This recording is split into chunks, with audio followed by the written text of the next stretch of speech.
আমরা সেই প্রজন্ম যারা হাসিনার গুলির সামনে দাঁড়াতে আমরা ভয় পাই নাই। অতএব কারো ভাঙ্গা ডিমে আমাদের কিছু যায় আসে না। বরং এই ঘটনার মধ্য দিয়ে আবারও প্রমাণিত হয়েছে যে আওয়ামী লীগ একটি সন্ত্রাসী সংগঠন। আওয়ামী লীগ যে জন্মগতভাবে এবং প্রকৃতিগতভাবে সন্ত্রাসী সংগঠন, তারা সন্ত্রাস করবে, তারা বাংলাদেশের মানুষ যারা স্বাধীনতাকামী আছে, বাংলাদেশপন্থী মানুষেরা আছেন, যারা জুলাই অভ্যুত্থানের পক্ষে শক্তি আছেন, তাদের উপরে তারা হামলে করবে, এটাতে আমরা আর অবাক হই না। বরং আমরা মনে করি যে অন্তর্বর্তীকালীন সরকার এই দীর্ঘ সময়ে 1 বছর জুড়ে আওয়ামী লীগকে বিচারের আওতায় নিয়ে আসার যে প্রক্রিয়া সরকারের শুরু করার কথা ছিল, সেটা খুব সামান্য অগ্রসর হয়েছে। আওয়ামী লীগের যেসব সন্ত্রাসীরা বাংলাদেশ থেকে পালিয়ে এসেছে, তারা বিদেশের বিভিন্ন জায়গায় তারা এখনো সন্ত্রাসের শখ করছে।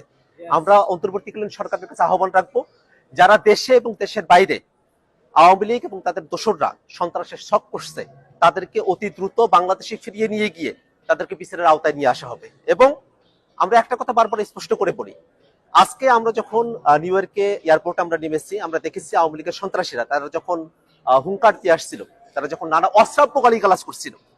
আপনারা জানেন যে আমাদের যুগ্ম সদস্য সচিব তাসিম জারা আপু, তিনি আমাদের সঙ্গে এসেছেন, তাকে উদ্দেশ্য করে নানা ধরনের অশ্রাব্য গালিগালাজ করা হয়েছে, আমাদের উদ্দেশ্য করে অশ্রাব্য গালিগালাজ করা হয়েছে। আমরা মনে করি এটাই আওয়ামী লীগের চরিত্র।